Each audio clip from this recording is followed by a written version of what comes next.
Unsay ta mga igsoon nga sa matag karon ng unya sa matag adlaw sa atong kinabuhi. Gusto gud ta nga naay pag-provide ang atong amahan ngari sa atong kinabuhi. And usap-usap ko ang gusto nga ipasabot kaninyo kani ganing Philippians chapter 4 verse 13. Kaning gingon diri nga, for I can do everything through Christ who gives me strength. A lot of people, mga kaigsunan ko, gihimo ni siyang verse nga, kanabang pag na kay Kristo, automatic, dikta nang mabuhat ni mong tanan. But, karong buntaga, ato ang pagtukion kung usab gyud ang klase nga strength ang ikahatag sa Kristo nga naga-empower ka na to sa kinasuluran. No? Kabason, imuning life verse ning Philippians 4:13 nga, for I can do everything through Christ who gives me strength. Niya mabati ni mo, mura magkapoy. Mura magulay kusog. Mamunta na yung life verse, pastor niya. Mura man ni gulay ko, ako'y kusog, pastor. Asa man ng Kristo ron nga, naghati ni mo kusog, wala na day. So, Christ, mga igsoon, is the Spirit nga naa kaniadto ni Ginoong Jesus nga sa diyang dawat kaniya as the Lord and Savior mo ay musulod sa imong lawas, mudwell sa imong lawas, and mao na siya maghatag kanimo og kusog sa matag karon og unya. Ato pagkataytulan ning ato ang word karon mga igsoon og obedience equates provision.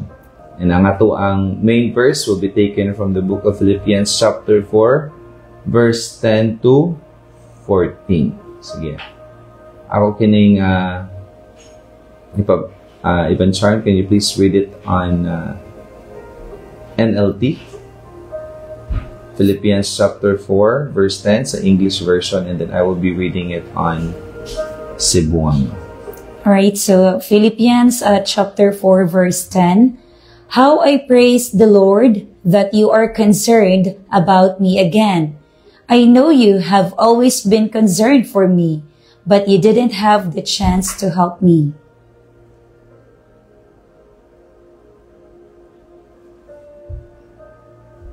Sa Cebuano? About 14. Oh, about 14. Yes. Okay. Sorry. 4:13 about og 14. So sa 10 to 14. Yeah. Okay. So let me read it again. How I praise the Lord that you are concerned about me again. I know you have always been concerned for me, but you didn't have the chance to help me. Not that I was ever in need, for I have learned how to be content with whatever I have. I know how to live on almost nothing or with everything. I have learned the secret of living in every situation, whether it is with a full stomach or empty, with a plenty or little. For I can do everything through Christ who gives me strength. Even so, you have done well to share with me in my present difficulty. Okay, so ako kining pakabasahon sa Cebuano, sa RCPV. So, sa RCPV mga igsuon, gingon diri, dako kayong akong kalipay diha sa Ginoo, kay karon human sa taas nga panahon, nakahigayon na usab kamo sa pagpakita sa inyong gugma kanako. Nahibalo ako nga na hangawa gayud kamo kanako. Apan wala lang kamoy higayon sa pagpakita niini. Wala ako magpasabot nga nakulangan ako sa akong mga gikinahanglan kay nakatunan ko ang pagkatagbaw sa bisan unsay ania kanako. Nasinati ko ang pagpuyo diha sa kawadon ug sa kahamong gaway. Nakatunan ko na ang pagkatubang sa bisan unsang kahimtang sa kinabuhi, sa kabusog o sa kagutom o sa kahamgaway o sa kawadon. May kaligon ako sa pagsagubang sa tanan tungod sa gahom nga gihatag kanako ni Kristo. Apan dalaygon kamo tungod sa inyong pagtabang kanako sa akong mga kalisdanan. So, ningon diri si Pablo nga nasa kalig-on sa pagsagubang, pero before siya nisulti nga nasa kalig-on sa sa gubang misgot siya nga nakatunan niya unsaon pagkatubang sa bisan unsang kahimtang sa kinabuhi. So, the Christ that's within us, pasabot ani mga kahigalaan ko, mga kaigsunan ko nga namati karon diya, is something that will allow you to navigate life di man sa kawadon or di man sa kaadunahan or ibutan o kahamugaway. No? Pasabutan ng mga kahigalaan ko, wala siya gipili nga season. The Christ doesn't have any season. Pag naakan niana, matubang nimo ug malakwan nimo ang kinabuhi sigon sa pamaagi sa Dios diha kanimo or sa katuyoan nga gihatag sa Dios diha kanimo. So mo na siya pasabot og aduna kay kalig-on or you have the strength or Christ gives me strength, no? Dili kay bason mingka nga na kay Kristo mulupad na niya ka kay feeling nimo na nakay kusog nga mulupad. Dili na yung anak mga kahigalaan ko ha or ma-power na niya ka, no? Ang kusog nga gingon diri mga igsuon is in whatever situation that you are in, ma-empower gid ka tungod sa Kristo nga anaa kanimo. So kaning Kristo nga anaa kanimo, mo-empower gayud kanimo. But how does this empowers you? Like pasabot lang ba kay automatic na nakana mo empower dayon? Dili. Always remember mga kaigsunan ko, the first person aning kalibutan nga naay Kristo was Jesus. Mo to gitawag sa Jesus Christ. But nga naman to siyang empowered si Jesus kaniadto tungod kay nagtuman siya sa kabubuton sa amahan. Bisan pa man sa time murag maglisod na siya kaya apan wala siya mibuhi sa pagtuman sa sugo sa amahan. Akong nasabtan is that even sa mga panahon nga mag-agi kitag mga hardships or mga challenges or mga adversities sa atong mga kinabuhi, no? What happened to Paul is that he find contentment ba in Christ alone. So mo na siya Kristo nga naghatag ka na to og kusog sa matag karon niya. So sin is what God hates now. Because nagis ko pag ganina og obedience. Nagis ko ganina pagtuman mo na pasabot nga ikaw tagaan sa Dios sa bisan unsa, no? Kaya lisod kayo mga igsuon, wala ka nagtuman sa kabubuton sa Dios na yakong tagaan para sa manday ang iyang ihatag nimo kung di man din mo siya tumanon. So mo nang it's very important to really understand the ways of God, to learn the principles of God para makatuman kini, especially basically ang pulong sa Dios. Kay lisod kayo mga igsuon, bason ikaw rin magbuot-buot kay mingkaay mo ni gisugo sa Dios kana po. So what is your basis for that? No? Mobito ng dili gusto sa Dios nga kanon niya dadog ni Eva ang bunga nga naghatag sa kaalam sa maayo ug sa daotan tungod kay atong kayma sila ni magbuot sa kung say maayo sa daotan. Dili na ang basihanan ang Dios sa maayo sa daotan kundi ilahan ng kabubuton. So yan ang Dios kaya naman dahil ninyo kay nikaon magyud mo sa maong bunga. Sige, kamo na lihok sa inyong kinabuhi. Kay gusto naman mo magtuman.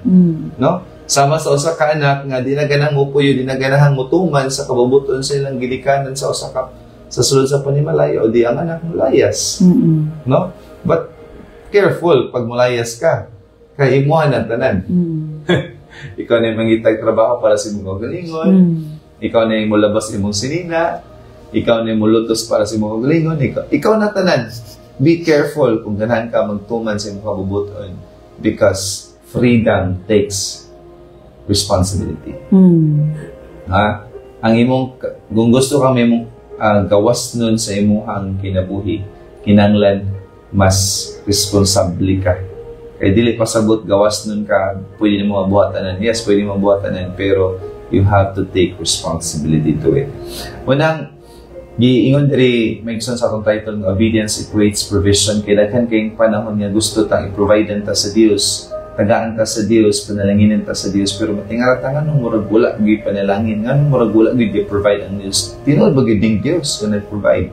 So the question karon, are you obedient to God? Wala siya question karon. So obedience is directly equated to sin. No, sin is what God hates because God is holy. Dili gusto ang Dios og sala tungod kay ang Dios balaan man siya. No? By the way, mga kaigsunan ko, ang sala din ang context sa sala is wala kami tuman sa instruction. That was what happened in the Garden of Eden. Instructed siya na nagsayba nga dili mukaon sa bunga apan mikaon sila mo tong first sin nga misulod diri sa kalibutan. So the reason nga no kang nakasala kay disobedient o gina siya, no? Dili kay nakasala ka kay palhubog ka, dili kay nakasala ka tungod kay nangawat ka, nakasala ka tungod kay naay instruction ang Ginoo kanimo apan wala nimo tumana. And sin happens when the instruction is violated. That's true. But righteousness is done when we obey the instruction. So, pinagi sa instruction, makasalaan ta, pinagi na po sa instruction, may mo siya matarong. So, which is which yung gusto? Mutuman or musupahin? So, Torah, munang sa pagkasala niya, nanong pa mga igsoon, gipadaygan si Moises because this is the account of Moises kaning 5 ka libro sa Bible, the Genesis, Exodus, Leviticus, Numbers, and Deuteronomy. This is what we call Torah na books. No? Napay sa 4 Gospels po sa New Testament, kanang Matthew, Mark, Luke, dyan ang tawagan ang mga libro is Gospel books. No? So, kaning Torah mga igsoon, muna siya kanang first 5 books in the Bible. And Torah means instruction. Ganan ang Diyos nga muhatag instruction because God wants to revive the obedience of man. No? The obedience of man.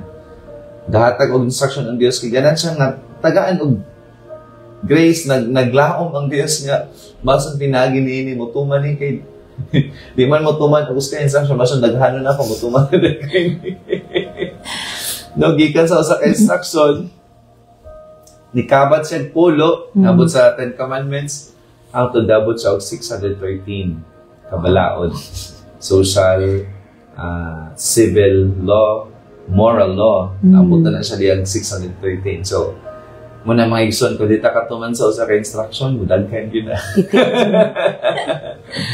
Muna kinanglan mamati kita sa pulong sa Diyos para wala na daghang kuhan mukabat ng instruction. Ngano gaytang, sa gayto ay punto na to, Ivan Charm nga natang mutuman sa gisugo sa Diyos o gining sa Diyos. Para tagaan kita sa mga provision, Pastor. Pagka matinuman, equates provision. Diba? Mutuman kasi mo ang inahandi.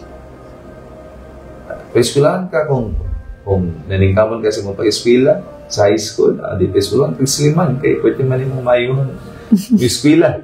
No? Pero bulakbol ka, ay sama kayo sa eskwela.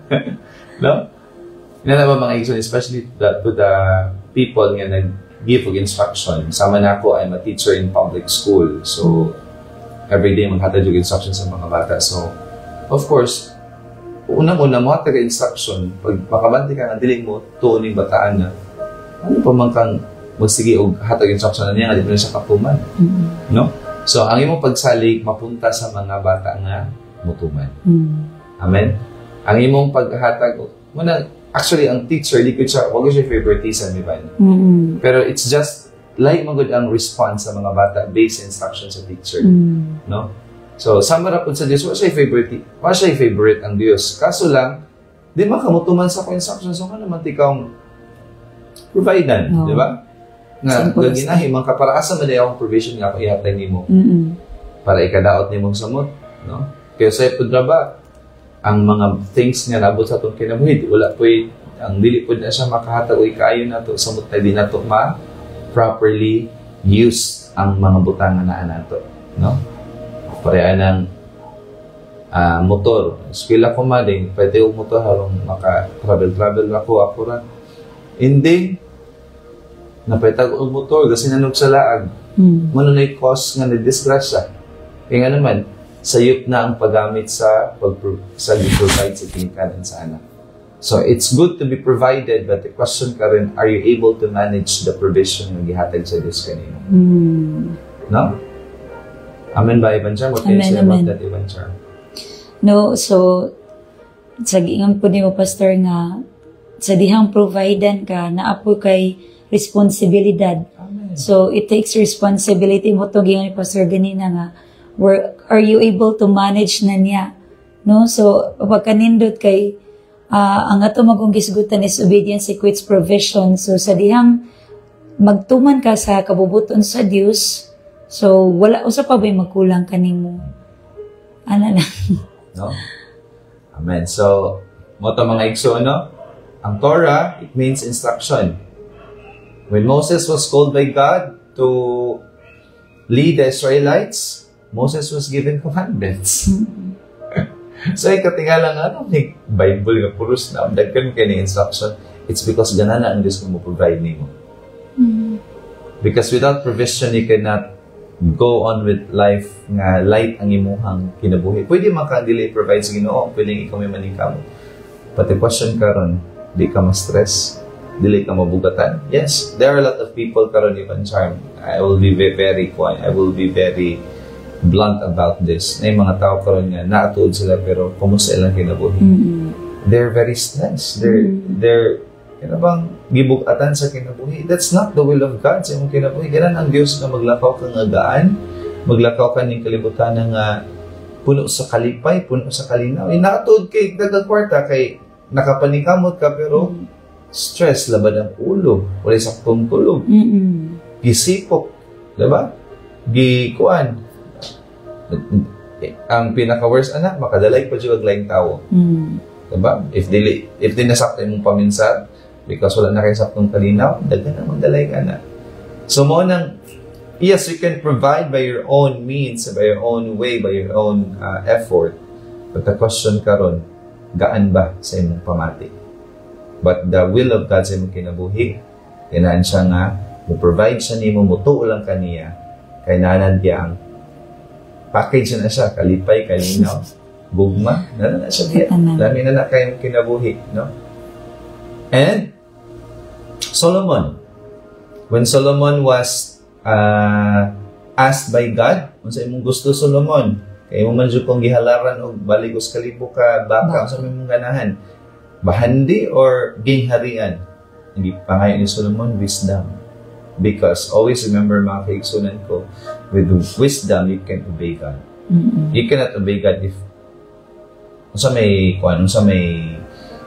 opposite og wise, di ba? Full. O sa binisaya pa, buang-buang. O, di ba? Sorry for the word, pero mo gina siya ipag-translate sa kuan, sa Cebuano. Buang-buang yun. Ang buang-buang, di ko nakatuman sa Diyos. So, pag-ask ni Solomon ang wisdom sa Diyos, Solomon was pertaining to be aligned to the will of God. Be obedient to God, di ba? Pag umanatos, gingon sa Ginoo nga, kung imong tumanon, sama sa pagtuman sa imong amahan dari ka nako, tagaan pati ka og mas daghang tuig. No? I will lengthen your life. Aning kalibutan na. So, ina na mga igsoon. And Jesus also came to preach about God's kingdom. It's about pag mag-preach ka or mag-teach ka mga igsoon, ganda po kag instruction. Teaching is instruction. No? So, it boils in the word obedience good. No? Kung ikaw inahan ka, yan, makapatuman ka sa imong anak, malipay ka. Kung amahan ka, musugo ka sa imong anak, malipay ka. So, diya na mo gawas ang provision when you are obedient to God. If you will be obedient to God, provision follows. So, karon, how do we know mga igsoon that we are being obedient to God? Dari na. Dari na tokion gikan sa verses 10 to 14. How God navigates the situation. Kundiin, nahimutang obedient kaniya, ug diin makaprovide sa kanato. So our first point is God will use people. No? Ang Dios mo gamit sa tao. Isod kay mga igsoon niya sa pagiging mo ari des kalibutan ug mahotel sa imong gusto. No? Mugamit ra sa tao mga igsoon kay nasayod man ta nga ang Dios sa may gamahanan sa tanan. No? So, pag magampo ka niya, padalaan kag tao sa Dios, dawatan ang tawhana, no? Pag magampo ka, yan ay tao nga modul ka nimo kay tabangan ka, dawatan tabang ay sig pag inago arrogante kay mo na sa way of tabang. In many ways, God can provide you. Ikaduwa, pag obedient ka sa Dios, aduna kay kaalam diya sa pagkakontento. No? Muna ang mga tao ng kalibutan na maugtos yung sila paningkamot because they don't have contentment in their hearts, leading them to be stressed, leading them to be anxious, leading them to be problematic. Ano man, di mas lama kontento. But when you are obedient to God, dagaan ka kaalam sa Diyos kung saan pagkakontento. No? Contentment means being satisfied and being and enjoying whatever that you have and thriving to it. No? O ikatulo, when you are obedient to God, Christ will be your ultimate and supreme strength. Amen. O, di ba? So, wala na kay kulang nimo kay ano man. Na naman kay kusog. Kaya na naman kay Kristo tungod kay ikaw nituman sa Dios. So, atong pagatok yun per point.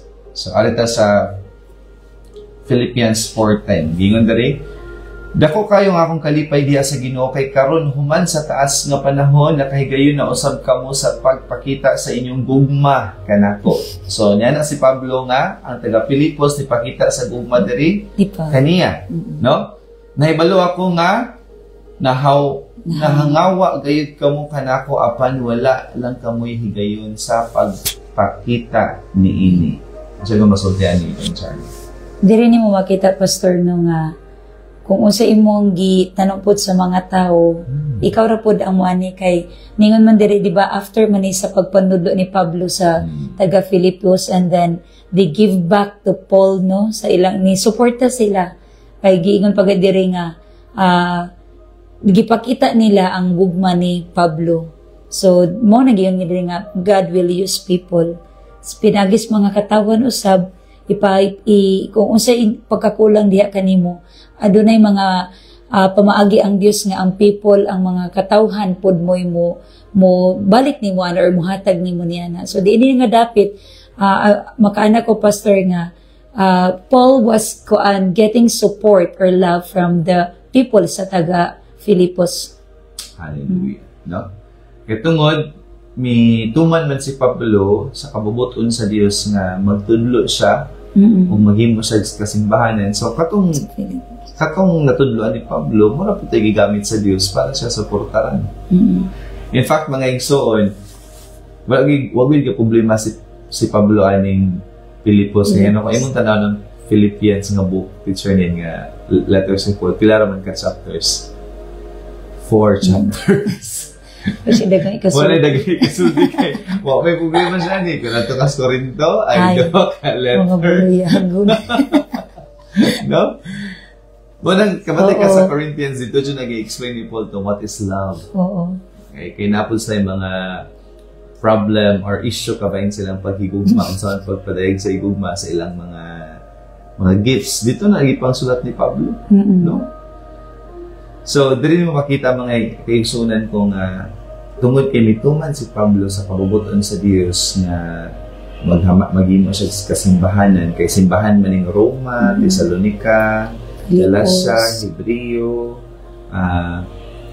Pilipos, Corinto, mga kasimbahanan man ng amuma ni Pablo diya sa pulong sa Dios. Mura po nagigamit sa Dios para mutabang kaniya. In fact, ingon ganito rin nga, gusto ka mo mutabang ka na ko apan wala lang mo kabaloon saon pagpakita niini, di ba? Inana ba? Mura bag magawas-awas ang taang tabang, kaso lang galibog lang ang taga Pilipos unsa pagpakita kay of course ani mga igsoon Paul was inside the prison at ani nga time. So naina na nga mga higay niya maglisod og pagpadala og support, pero nindot kayo ang exhortation ni Paul no kay sus nang wala lang jud mo kahigayon sa pagpakita niini.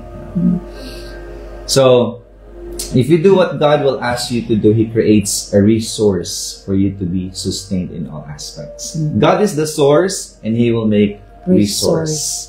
So, muna yung mga channels, muna siya yung mga pamaagi nga diya bubo sa Dios pinagi sa. Na di ba teacher nin? That's the reason why nga mo na ang Dios nga love your enemies, do good all the time, o kanang serve people kay mo na Ginoo na sa una nakita na ko na nga manginahanglan ka ani nga bahin. And then ang ako ra gyud magamit kanira magyud siya ay nasa kontra ha. So sa imo mangikontra. Imo mangikontra kay. Di ba? Manay usa po na wisdom ba nga pasabot ni Ginoong Hesus kanato nga you have to love even your enemies kay whether we like it or not, maabot ang panahon na kay mga pinangdan nga pinaagi lamang kaniya na ako ma-provide ang imong pinangdan. No? So mo nang niyon dari sa Lucas 6:35, love your enemies, do good to them. No? Whatever that you plant, that will be your harvest. Kung sa imong gitanong mo, punay mo ham, ani? No? Do good to them. Kung mo plant ka og maayo, moali po ka maayo. Lend to them without expecting to be repaid, then your reward from heaven. Tanaw ha, ginapagita sa Diyos nga, paus na sila nga, dili ka mag-expectar nga, balusan ka. No? I am not against to the people nga ilang negosyo is kuan ba kanabang ilang business is pautang ba kuan na against because mo ginailangan kuan ilang pamagi to really have a living. Pero if nakasabot ka sa pamagi sa Dios, if inon ka sa Dios nga ay pag-expect nga i-repaid ka, dili pud katiwayon sa Dios. Yun sa mandiri, then your reward from heaven will be great. No? And you will truly be acting as a children, as a children of the Most High, for He is kind to those who are unthankful and wicked. Kung magpaulos ka, na dili ka mag-expect o bayad, ay pud anang, baso nila lang po ka maningil. Ay naku, nasuglay kong tabang. Kay gusto ka nga, magantihan kag reward gikan sa langit. That's not my point. Maningil ka pero kung di gyud mo bayad, so man ka nga okay Lord, ikaw na yung reward na ako ani kay ang Dios magod mga kaigsunan ko mga suking tigpaminaw. He is a God of justice. Makiangayon siya. So kung dili ka mabayaran sa taon ng utang nimo, siya may mabayad nimo. Siya may mo reward nimo. And at the same time, you are acting, no? Nagpakita ka nga anak na ka sa Dios. Kaya nga naman, ang Diyos sa langit, maayo siya sa mga daotan o sa mga dili mapasalamaton. Maayo siya. No? Muna siya ang klase nga Diyos nga tuwanggi simba. Now, if mo na mong buhaton, the provision of God will be overflowing sa imo. No? Kaya dili lamang ang tao may gamitan sa Diyos, even ang Diyos, matandog ang Diyos pag grabe ang evangelist sa ano eh. Bisag wala bayari o. Kuha na gyapon, kaya nagpakita na gyapon kaayo. So ang Diyos matandog siya na. Ha? Kabalo ka, mga kaigsunan ko, sabihan na sa itong way of worshiping God. How we view God, baka nan how we treat people. No, ayaw ninyo tanawang mga igsoon nga ang pag-worship sa Diyos pinagi lang sa Domingo, even ka nang saan yung pag-treat ng tao. Kaya kung nakasabot siya kasing-kasing sa Diyos, imong tumanon ang pamagi sa Diyos. Pag matuman imong pamagi sa Diyos, nagsimba makanan sa Diyos. No? So po na, nagsimba ka Domingo, pero ikaw pinakadaghan ng kontra. Diba? Like, para sa tumanay mong simba. Diba? Nisimba ka kay para makadila ka sa Diyos, masinatin mong presensya sa Diyos para maliwat ka sa Diyos, para makaigugma ka sa bataw. So ito kag simba pero ko pinakadaghan para sa manday na. No? I'm not saying my son that you really have to be good. Pero kana bang sa kadugay na mamura kag eskwela pero wala kay pasar-pasar, ina na siya style. Kasabot ko mga igsoon na kita tan gi-process ta sa Dios. That's true. Gi-process ta. Pero kana pong taud-taud na po niya, huwag ipasar-pasar mo na. Pag estudyante ba, nagsing balik-balik na lang, pinalang katuloy. No? Yes, God will be so gracious to you. Nga, iadyo kong dawaton, sa matag karoon na po niya, mabalik ka niya, nga, kakatun pa ka. But always remember, kung dili ka matikang sa pagkatun sa iyong pamaagi, ikaw ra pud mo'y gapahinay sa imong growth diya sa pag-ila-ila sa Dios. Kay ana man sa mga kaigsunan ko, ang Dios mo paila-ila siya nimo sa tama na sa makaya nimo. Alang-alang ipaila-ila niya ang kinatibukan, masyat niya ka, no? So kung dili nimo lakwan ang mga simple nga instruction, how can God will instruct you with bigger instruction kung sa simple pa lang dan, sa pag-love na lang dan sa imong enemies? Dalisod pa ka na, no? How can God give you people nga imong dumalaon man dagway kung hono na ka nga dumala sa mga ni Paul? Ikaw man din ang unang mo kontra sa mga kakauhan. So, yan yung mga ikson ba? Since we call God as our Father, we have to act as a children of Him. And, pinagyan na, hinala na itong higugmaon na ito ang isig kakao. And, second point, keep on doing good. Pagbuhat ko, kayo, yun din sa mga taga-Galatia size 9, have there sa buwan Evan. Yes. Busa dili kita magtinapulan sa pagbuhat og maayo, kay kun magmadasigon kita, moabot ang panahon nga makaani gayud kita sa bunga niini. Diba?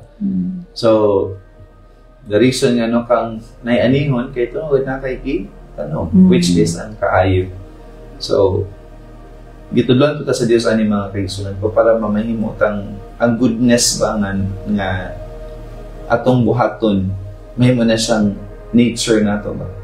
Di man gid sa tanang dili man gyud dayon nimo ma-perfect ang goodness nga ganan sa Dios nga ipabuhat kanimo, pero at least kana bang pag-assess nimo sa imong nga ay nag-improvement at least when you assess yourself dili kay murag wa may improvement.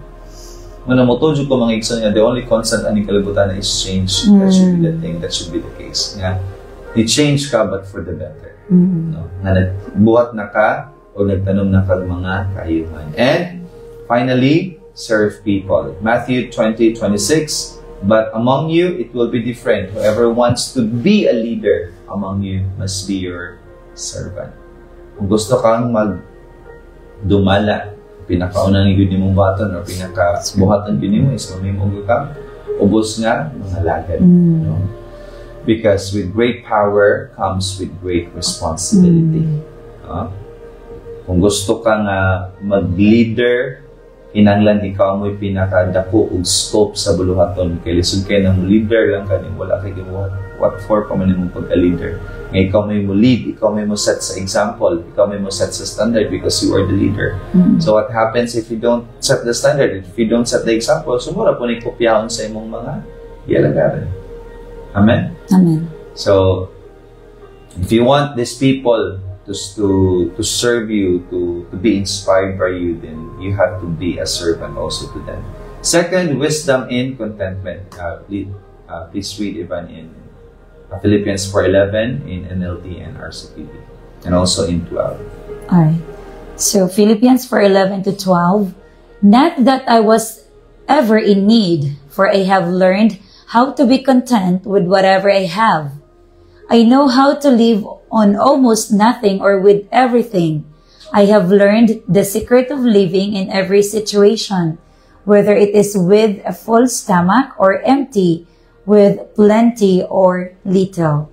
Sa Cebuano, wala ko nagpasabot nga nakulangan ako sa akong mga gikinahanglan, kay nakatunan ko ang pagkatagbaw sa bisan unsay ania kanako.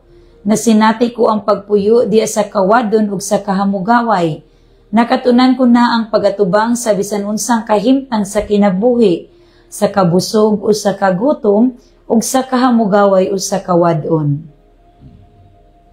So, nakatunan ni Pablo ang kaalam diya sa pagka-kontento, no? So, you don't have to have so much for you to be contented, no? Contentment is not being okay with what you have, no? Kaya basta may kang nga, ay, so dapat pastor, dapat kung sinana ko, okay, good ka ni. No, that's not what we call contentment. It is knowing why you have it and how to utilize it. That's contentment. Isod kayo, mag-isod nga mo sa tungod, kinaka na din, okay, rapod ka na. You make use of it, you know why you have it, utilize it nga naman, ay gusto ang Diyos na mag-thrive ka pinaagyan. No? God can only empower you by the things that you are able to manage well and to thrive well. No? Pero kung dili po nimo na klaro ma-manage, din mabati gini mo nga nagikulang. Pero diya sa mga ginadmay nga nakakanimo, kung imo ka na siyang makataran pagayo, na pinagya na mas bubong pagyud ka. Makita sa Diyos nga, mo na siya right portion of saying nga you're contented. Kaya kung sa inanime mo siya magamit sa pamaagi kundiin, mas muuswag ka. No? Nya ang contentment mga igsoon, that's a wisdom. Dili na siya kanang sitagan kanang kinayar gini mo, it's a wisdom. Kaya nga naman magamit man nimo kung sa inani mo. So you need to have wisdom on it. Dili kay kontento ra kanimo ra. Si Pablo mga igsoon, pagkabalo niya kung sa inani wala man siya ni paday kasi gidawat na niya kasi po siya tudlo. Diba? Kung wala po siya gikatudlo sa mga tao kaniadto, sa mga Pilipos, Romano, sa Corinto, wala siya wisdom na gigamit ato para matudlo nila. Di man po ito siya mapusuportaran. Amen ba mga igsoon? Amen. No? Di po ito siya masuportaran. But since na siya'y kaalam na nakatudlo siya, motong iyang gipang tudlo, ibalik na po dito kaniya. No? Proverbs 3:13, bulahan ang tao nga may kaalam o panabot. Bulahan. Or sa English pagani dito, joyful is the person who finds wisdom and the one who gains understanding. Mas maalamon ka, mas malipayon ka. Diba? And the third point, Christ is our ultimate and supreme strength. Please read it, Ivan, in verse 13 and 14, both in English and Sanskrit. Philippians 4:13 to 14. For I can do everything through Christ who gives me strength. Even so, you have done well to share with me in my present difficulty. Sa Cebuano, may kaligon ako sa pagsagubang sa tanan tungod sa gahom nga gihatag kanako ni Kristo. Apan dalaygon kamo tungod sa inyong pagtabang kanako sa akong mga kalisdanan. Amen. Having Christ means having everything you need to be sustained and thrive in life. Ha? Dili pasabot mga igsoon pag nakay Kristo na nakay tanan, na nakay aeroplano, na dili pasabot na. Mas may kang ngalaw, pag siya daging Kristo pastor kay wala pa man dyan ako nakadawat ang tanan. No, it's just having everything you need. Ang imong pangapangina, hanglan. Imagine a teacher ninyo, you have everything sa imong balay. Yeah, di mo na makinanglan mo sa imong balay. Gubot imong balay. Para sa, di ba? Mo bitang nagitawag decluttering, di ba? Kana i-declutter ni imong balay kani mga butangan nga di mo kinanglan nimo siya. Ibaligya ba, kuan man na siya nimo, i-dispose man na siya nimo kay kung na kay mga butang mga igsoon nga wala nimo gikinahanglan, may mo na siyang samok ra sa imong kinabuhi. So inani, having everything means having you need to be sustained and thrive in life. Nga may mo ka magmadaugon sa mga butang nga kung sa'y nakakanin. Muna siya'y having everything. No? Sometimes having all and not knowing how to manage it will make you slow to thrive or not thrive at all. Kanang nakay mga butang nga imong tagal panahon niya. Minang Diyos, dili man na siya magpanginanglan. Yung mo siya gitagal panahon. Instead nga mo tubo ka, instead nga mo thrive ka, naitabo nga ni slow na noon ang imong pag-thrive, ang imong pagdaog sa kinabuhi. Kaya naman, daghan makagiasikaso. Daghan makagitagag panahon. Nga bisag di na nimo panginanglan, halay mo pagya pong gitagag panahon. Di, instead nga, may ng Diyos nga, sus magmandaog na takas unahan na, kuy, hasta nang dili nimo importante, hasta nang mga butang nga, wala nimo gikinahanglan nga tagag panahon, imo magitagan. So sa nitabo, nag-slow ka. Naghinay ka sa kinabuhi, no? But it's very important mga kaigalan ko, mga kaigsunan ko nga namati karon diya na makabaluta ba mulantaw sa mga butangan naa ka na to and mga tanang ka sa Ginoo, Lord, ngano abot nila ako? How am I going to manage it? Di ka mga wisdom sa Dios. In the book of James, chapter 1, verse 5, ask, if you lack wisdom, ask God, and He will give you generously. O kinalan kagkaalan, pangayuan na sa Diyos. Yes. Kaya kang tagaan. And do not doubt. Ayaw pagduwa-duwa sa diyang mga ipa niya. Kaya di siya gustuhan ng maduwa-duwaon ka. So whatever that you have, pangutan ang Ginoo, Lord, how am I going to use this para ako magmadaugon sa kinabuhi?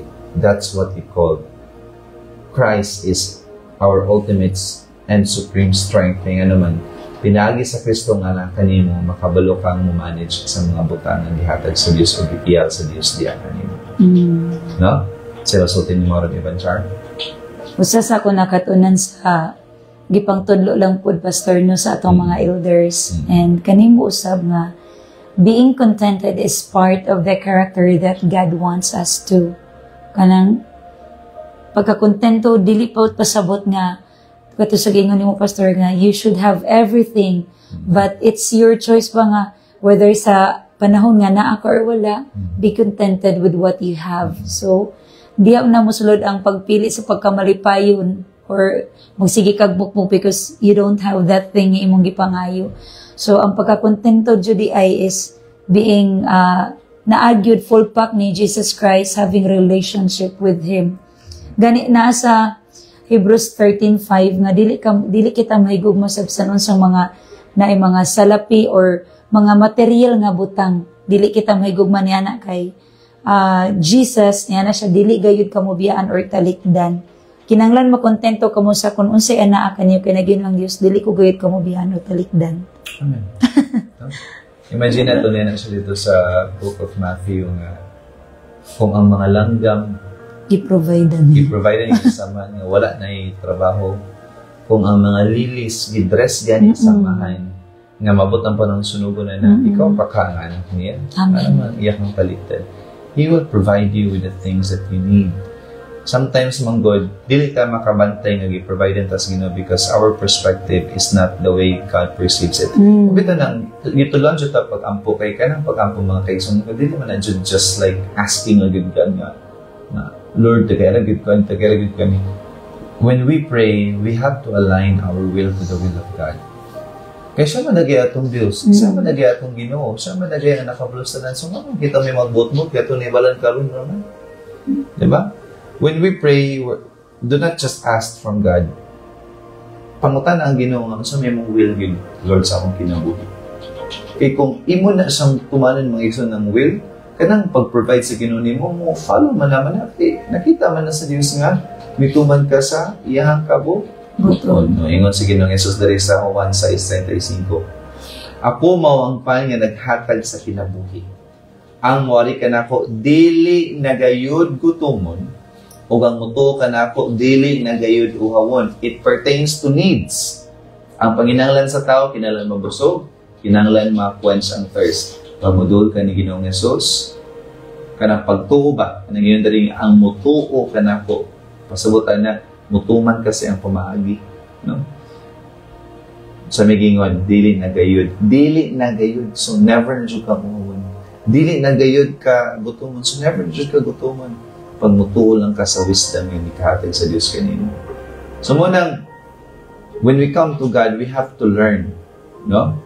We have to learn, we have to know kung sa iyang mga pamagi, kung sa iyang character kay di mo makita nga wala na yung magkulang kanimo. No?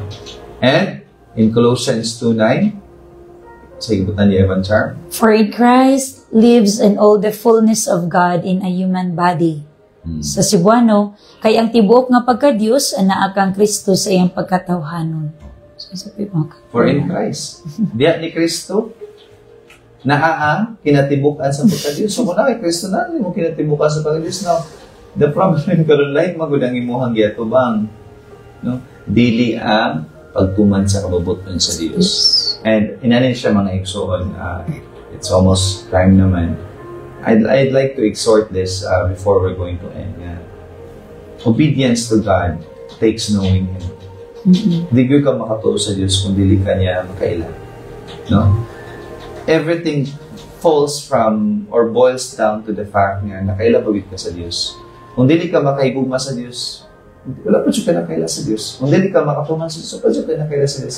Everything nga imuhang gibuhat diya sa Diyos, nag-con na siya, nag-boil na siya, o nagsugod na siya kung nakailabawit ka sa Diyos. Sa matay pa rin ko niya mga kaingsunan ko, God is giving you this devotional, no? Every day, getting to know with God every day, no? Having the plate of food for the soul every day. So you take that chance of knowing God. You take the chance of accepting His teaching, no? You take the chance of having a deeper relationship with Him. Kay kung makaabalo ka, makaila ka sa Diyos, mas makatuo ka sa Diyos.